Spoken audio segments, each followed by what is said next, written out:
하나님의 은혜 가운데 지켜주시고 또 거룩한 주일날 하나님께 영광 돌릴 수 있는 은혜 주신 하나님께 감사합니다.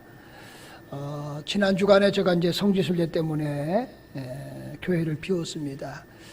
이스라엘과 요르단을 우리 성도들 일부와 함께 다녀왔는데요. 너무 감격스러운 그런 순간이었습니다. 그러면서 또 많이 가지 못해서 아쉬움이 교차했던 그런 순례였던 것 같아요. 이번에 성지순례 갔더니요, 누구 덕을 받느냐 그러면은 트럼프 대통령 덕을 톡톡히 받습니다. 그 덕에 사람이 없었어요. 그래서 성지순례를 어떤 의미에 여러분 알아들으신지 모르겠지만은 항제 성지순례였다. 그럼 골프 치시는 분들 앞뒤에 사람 없으면은 오늘 항제 골프 친다고 그러거든요. 저희들이 이스라엘 요르단 다니면서 항제 성지순례를 했습니다. 사람이 없어서 정말 말씀을 묵상하면서 또 조용히 걸어갈 수 있는 은혜를 우리에게 주셨습니다. 여러분 위해서 기도해 주신 덕 가운데 잘 다녀왔음을 감사드리고요. 그리고 제가 이제 영상으로 주일날 이렇게 인사를 드렸는데 원래는 우리 집사람이 좀 이렇게 찍고 제가 이제 인사를 하려고 했는데 사람이 앞에 있으니까 그게 잘 안 되더라고요. 그래서 셀카봉 들고 제가 영상 찍다 보니까 화면도 흔들리고 그다음에 소리도 적고 하여튼 그런데 어쨌든 영상 찍으면서 행복했습니다. 왜냐하면은 하나님은 애 가운데 성지순례하게 하셔서 감사하고 또 섬기는 교회가 있고 또 사랑하는 성도들이 있다고 하는 것에 대해서 찍으면서 너무 행복했던 그런 경험을 제가 체험하게 되었어요. 여러분 그러면서 지금은 교회력에 의하면은 이번 주가 구정이 있지만은 이제 사실은 구정보다 더 중요한 것이 있습니다. 이번 주 수요일부터 사순절이 시작됩니다. 언제나 사순절은 수요일부터 시작됩니다. 그래서 토요일까지 이렇게 되는데요. 그러면은 이제 이번 주일이 아마 수요일이 2월 14일일 거예요. 그러면은 3월 31일 토요일까지 사순절입니다. 날짜를 계산하면은 46일이 돼요. 근데 주일 6주를 빼는 겁니다. 그러면 40일이 되겠죠. 그 기간에 사순절을 우리가 시작하게 됩니다. 3월 25일은 종료주일이 되겠고요. 그 주간은 이제 고난주간에 그래서 우리 교회에서 이제 새벽 특세를 하게 될 것이고요. 그 다음에 4월 1일은 이제 부활 주일입니다. 부활의 소망을 가지고 하나님께 영광을 돌리겠는데요. 여러분 사순절이라고 하는 의미는 예수님이 우리의 십자가의 구속의 은혜를 주셨잖아요. 그 은혜를 기억하고 그리고는 40일 전에 그러니까 정확히 말하면 46일 전부터 주님의 십자가의 길을 묵상하며 경건하게 보내는 그런 사순절입니다. 여러분 그렇게 보내는 하나님의 은혜와 복이 있기를 소망합니다. 오늘은 이제 로마서 6장 1절에 11절 말씀을 읽었는데요. 제목을 예수와 함께 살고 예수와 함께 죽자. 예수와 함께 죽고 예수와 함께 살자라고 하는 제목이에요. 이 말씀을 통해서 피차 은혜를 나누고자 하는데요. 우리 앞에 뒤에 옆에 분들과 인사하실 때 우리 사랑합니다. 축복합니다. 우리 한번 인사합니다. 사랑합니다. 예, 축복합니다. 예, 예. 우리가 로마서를 읽으면은요, 이제 하나님께서 바울을 통해서 귀한 말씀을 하세요. 여러분 바울은 로마서 1장부터 3장까지 뭘 얘기하느냐 하면은 죄에 대해서 얘기합니다. 여러분 인간의 우리 모든 인류가 도저히 해결할 수 없는 문제가 하나 있는 겁니다. 그게 뭐냐? 죄의 문제예요. 그래서 바울은 로마서에서 1장부터 3장까지 죄에 대해서 계속해서 말을 하는 겁니다. 그러고는 3장 마지막 21절에 가서는 이렇게 말합니다. 우리가 죄인인데 죄로 사망을 받고 영원한 희망이 없는데 이 죄에서 예수 그리스도로 말미암아 우리가 구원을 받게 되었다 하는 거예요. 그러면서 4장과 5장으로 연결되면서 예수 그리스도로 말미암아 구원을 받은 우리들이 이 땅에서 가장 축복된 백성이다. 그걸 은혜라고 말하는 거예요. 그러니까 1장에서 3장까지는 죄라고 하는 문제를 다루는 거예요. 그 다음에 4장 이하에부터는 죄가 있음에도 불구하고 우리가 은혜로 구원을 받았다는 거예요. 그러면은 오늘 이제 로마서 6장을 읽었는데요. 그럼 6장까지 바울이 두 가지 중요한 핵심적인 주제를 말하는 거예요. 그게 뭐냐? 첫 번째는 죄라고 하는 부분이에요. 두 번째는 은혜라고 하는 부분이에요. 이 죄와 은혜라고 하는 부분을 오늘 이제 6장 우리가 1절 말씀부터 그 다음에 11절 말씀까지 읽었는데요. 죄와 은혜의 관계성을 우리에게 말씀을 하는 거예요. 그러면 오늘 본문의 말씀에 바울이 어떻게 시작하느냐 하면 이렇게 질문함으로 시작됩니다. 1절 말씀 이렇게 말합니다. 그런즉 우리가 무슨 말을 하리요? 은혜를 더하게 하려고 죄에 거하겠느냐? 라고 이제 질문을 함으로 시작되는 거예요. 근데 바로 2절 말씀에 이렇게 말합니다. 결코 그럴 수 없느니라 라고 말하는 겁니다. 그리고 이렇게 말합니다. 죄에 대해서 죽은 우리가 어찌 그 가운데 더 살리요? 자, 죄에 죽은 우리들이 은혜가 더하다고 우리가 어떻게 죄에 거할 수 있겠느냐? 그럴 수 없다라고 말하면서 여러분 이제 오늘 본문 3절 이하를 쭉 읽었는데 11절까지 바울이 이렇게 말합니다. 우리는 죄에 대해서 죽었다라고 결론을 맺는 거예요. 이게 여러분 로마서에서 우리에게 오늘 우리에게 주시는 복음의 진수, 복음의 진리의 말씀인 줄로 믿습니다. 그럼 이 말씀을 통해서 오늘 이게 세 가지로 함께 은혜를 나누고자 하는 겁니다. 첫 번째는 내가 십자가에 죽었다라고 하는 거예요. 오늘 저와 여러분들은 우리 모두가 십자가에 죽었음을 믿을 수 있기를 축원합니다.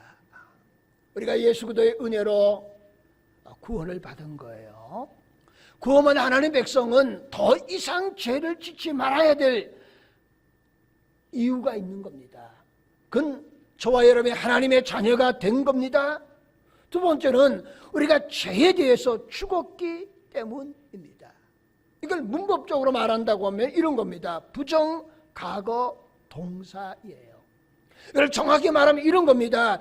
이미 사건이 일어난 거예요.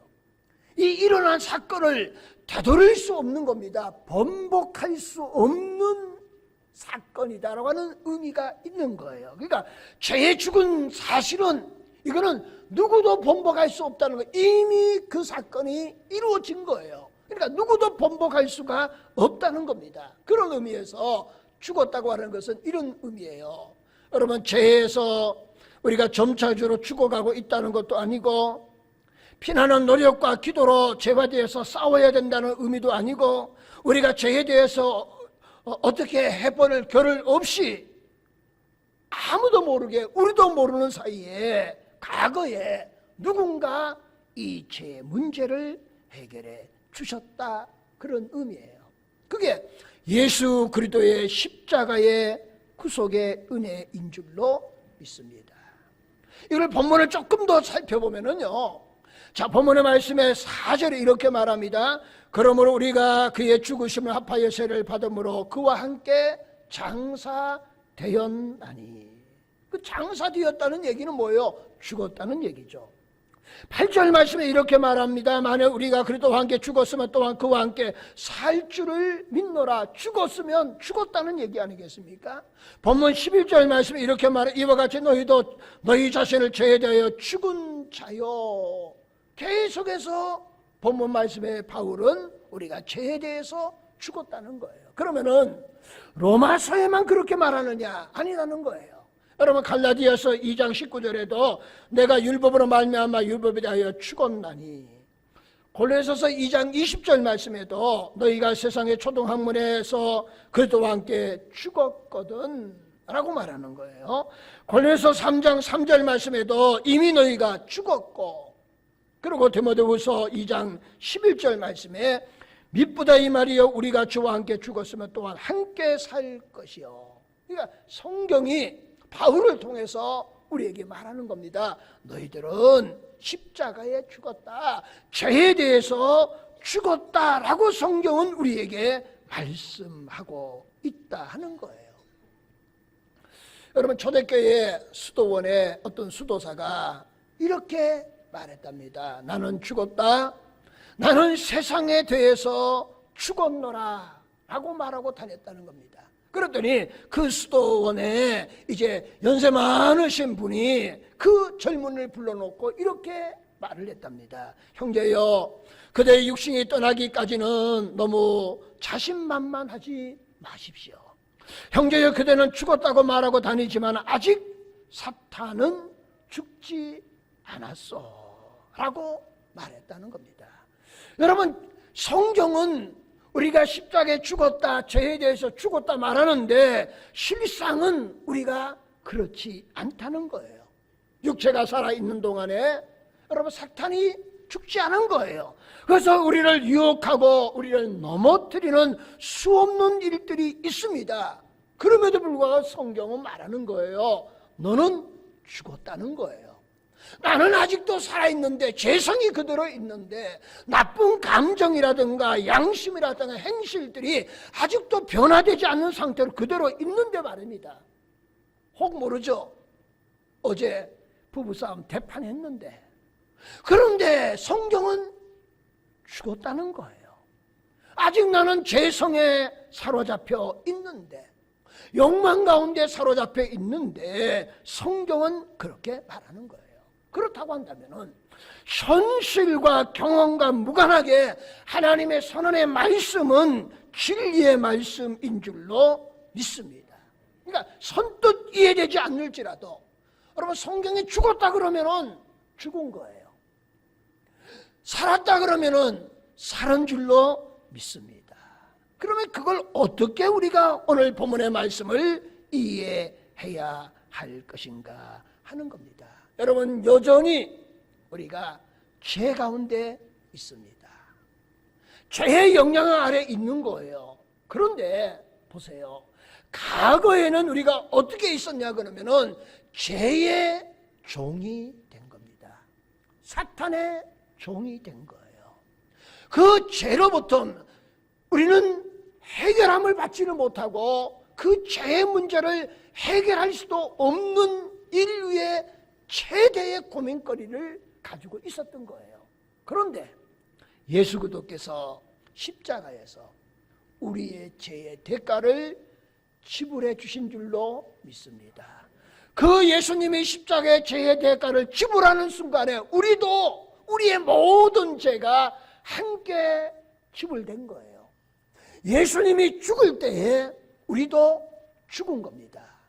그 십자가의 사건 이후에 과거에는 우리가 죄의 노예였고 종이었어요. 그런데 지금은 죄의 노예가 아닙니다. 죄의 종이 아닙니다.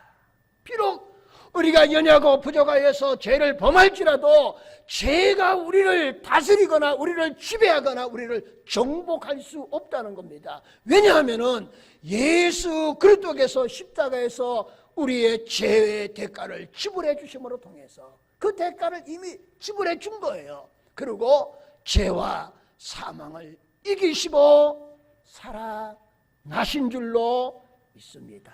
그러니까 우리가 연약하게 죄성을 가지고 있어서 죄 안에 있지만은 과거에는 죄의 노예였고 종이었지만은 이제는 죄의 노예가 아니고 종이 아니다는 거예요.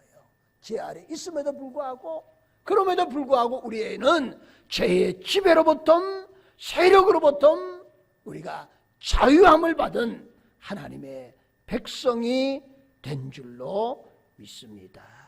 이런 놀라운 하나님의 은혜를 입은 거예요. 그러니까 죄 아래 있는 자가 이제는 죄 아래 있음에도 불구하고 우리는 죄로부터 자유함을 얻는 하나님의 놀라운 백성이 되었다. 그 은혜에 우리가 감격할 수 있기를 바랍니다. 너는 십자가에 죽었다, 너가 죽었다는 얘기는 다른 말로 말하면은 이제는 죄의 종이 아니다, 죄의 노예가 아니다. 비록 죄 가운데 있지만은 그러나 죄가 너를 지배할 수 없다. 이런 하나님의 놀라운 은혜를 우리에게 주신 줄로 믿습니다.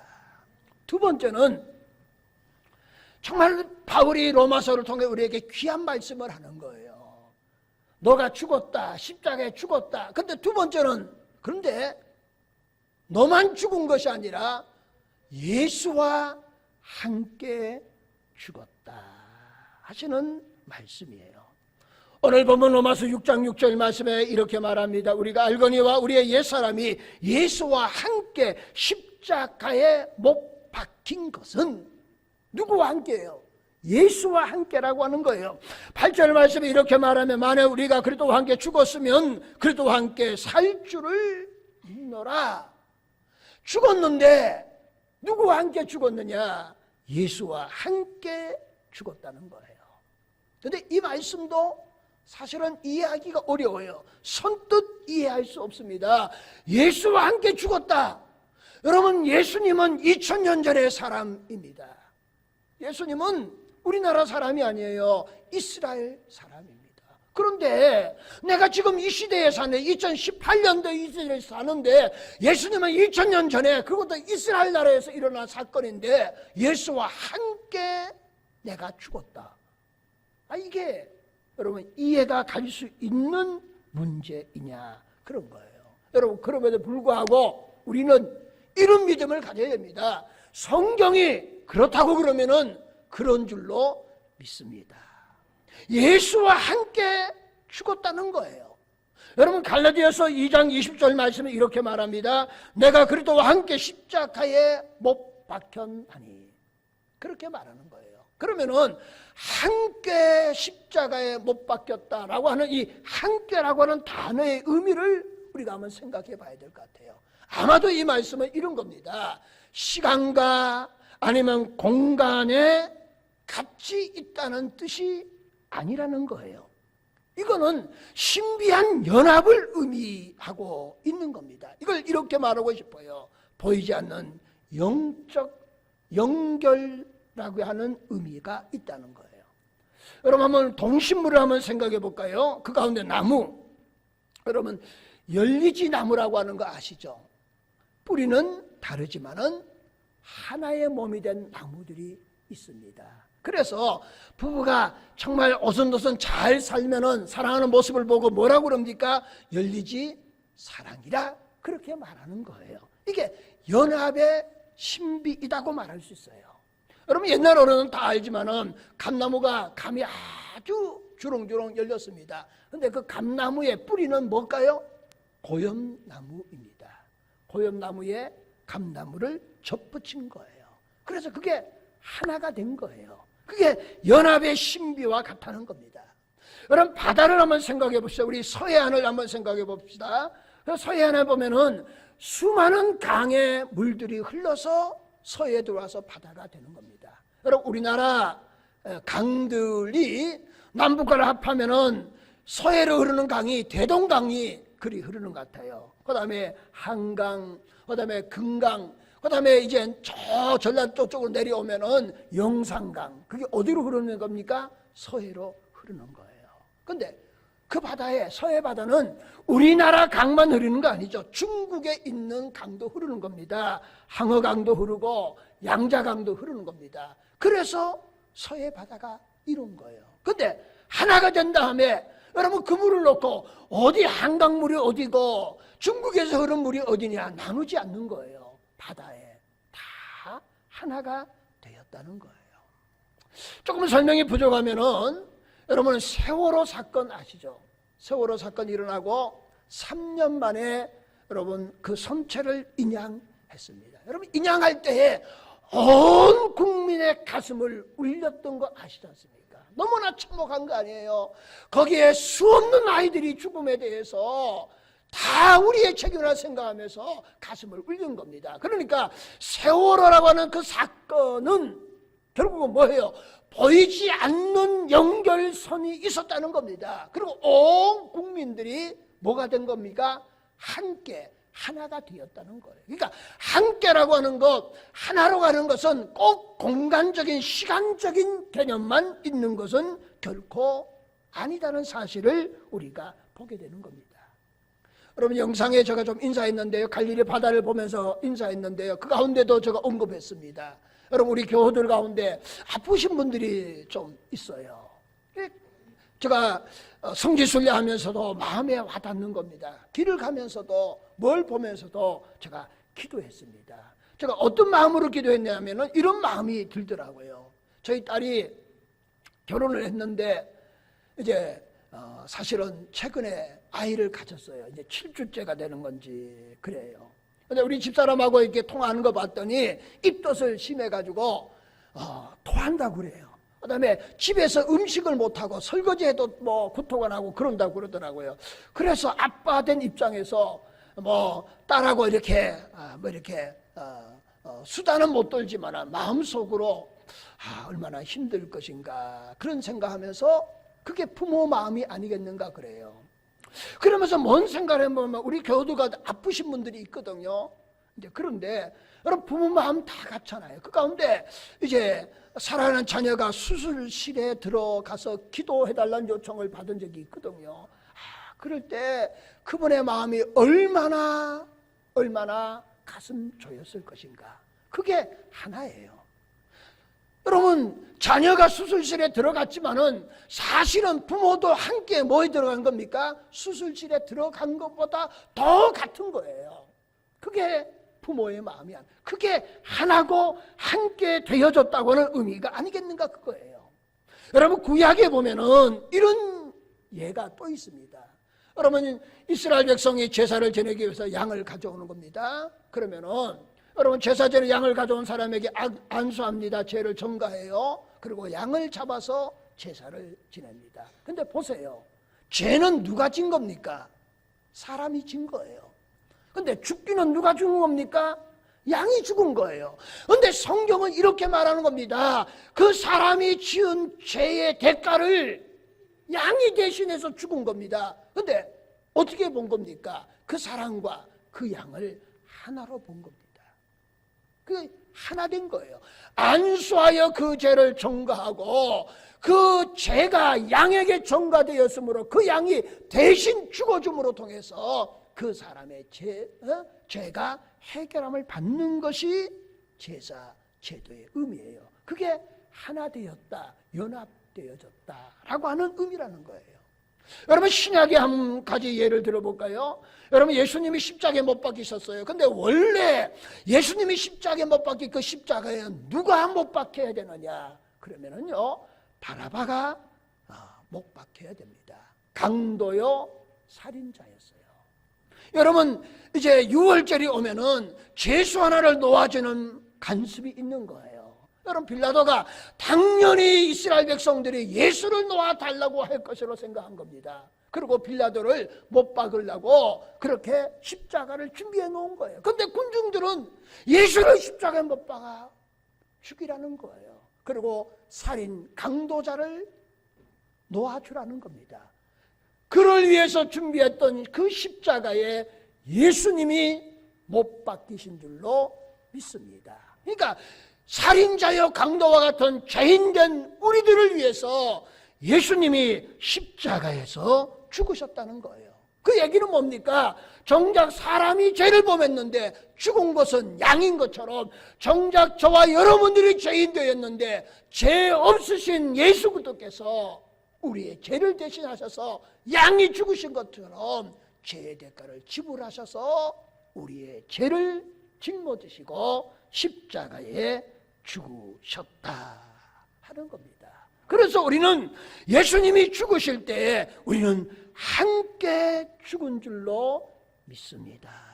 함께 더불어 죽었다는 거예요. 그래서 고린도전서 15장 22절 말씀 이렇게 말합니다. 아담 안에서 모든 사람의 죽은 것 같이 그리스도 안에서 우리 모든 사람이 삶을 얻으리라 하는 거예요. 세 번째는요, 예수와 함께 죽었는데 예수와 함께 살아날 줄로 믿습니다. 예수와 함께 살아난다는 거예요. 여러분, 그래서 우리는 부활의 믿음을 가지고 신앙을 가지고 살아가는 하나님의 귀한 백성들이 될 수 있기를 소망합니다. 여러분, 이 예수와 함께 살아난다고 하는 얘기는 최근에 일어난 사건이 대입시키면 너무나 이해가 빠를 것 같아요. 여러분, 박근혜 대통령 어쨌든 탄핵돼서 내려왔잖아요. 그 다음에 국정농단 사건의 핵심이었던 최순실 씨라고 하는 분이 있어요. 그런데 여러분, 법원에서 판결하기를, 저 법정 용어에 있기 때문에 어떤 의미가 있는지를 좀 헤아리기가 그렇게 쉽지만 않지만은, 그러나 최순실과 박근혜 대통령은 뭐라고 말하냐 하면은 경제 공동체다, 그렇게 판결을 한 겁니다. 그러니까 사람은 다르지만은 주머니는 하나였다, 이런 얘기예요. 그 얘기를 듣는 순간에 어떤 생각이 드냐면요, 이런 겁니다. 우리는 예수와 함께 살아난 줄로 믿습니다. 그 얘기는 오늘 우리와 예수님은 경제 공동체가 아니고 생명 공동체인 줄로 믿습니다. 예수의 생명이 내 생명이고 내 생명이 예수의 생명이 된 거예요. 이 생명 하나만큼 그걸 영생이라고 그런 거 아니겠습니까? 이 생명은 예수님과 우리가 하나의 생명 공동체가 된 것입니다. 예수님이 살아남으로 우리도 살아날 줄로 믿습니다. 그러므로 우리는 부활의 신앙을 가져야 된다는 거예요. 이런 신앙을 가지고 우리가 살아가는 하나님의 귀한 백성들이 될 수 있기를 예수님의 이름으로 축원합니다. 여러분, 세례라고 하는 의미도 사실은 그런 의미예요. 여러분, 세례를 줄 때에 물속에 잠기잖아요. 그는 뭐예요? 죄로 말미암아 죽었다는 의미예요. 여러분, 물 밖으로 나오는 순간에 예수의 은혜로 당신이 살아났다라고 하는 의미입니다. 우리는 예수와 생명의 공동체가 된 거예요. 여러분, 믿을 수 있기를 축원합니다. 다른 것은 몰라도 예수와 나와는 생명의 공동체예요. 그래서 우리는 영원히 사는 줄로 믿을 수 있기를 축원합니다. 제가 이제 목회자다 보니까 인정의 순간들을 많이 보게 돼요.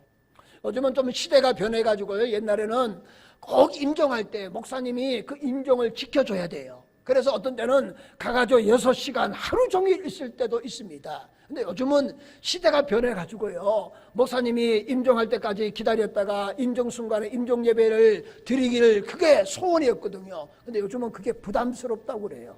목사님이 옆에서 계속 있으면은 가족들이 부담스러우니까 그냥 인정하기 전에 오셔서 예배 드리든지 인정하신 다음에 연락해요. 그러면 임종 끝난 다음에 가서 예배를 이제 드립니다만은, 그런데 그럼 임종하시는 분들, 그 다음에 장례 집례를 많이 해보면은, 그러면 세상에 참 다양하신 분들 당연하겠죠. 그러나 어떤 사람일지라도 언젠가 한 번은 죽잖아요. 그런데 저는 이렇게 말하고 싶어요. 수많은 장례식을 참석하면서 이런 생각이 들어요. 인생 별것 아니다 하는 생각이 들어요. 대단한 권력을 가진 사람도 죽을 때 좀 죄송합니다, 별볼일 없더라고요. 똑같더라고요. 여러분, 인생의 밑바닥을 사시는 분도 죽을 때 똑같더라고요.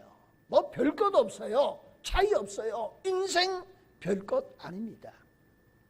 자랑할 것도 없고 신앙할 것도 없고 자잘할 것도 없고 교만할 것도 없어요. 그런데 보세요, 인생 별건 아니지만은 그러나 우리에게는 영원한 천국이 있는 줄로 믿습니다.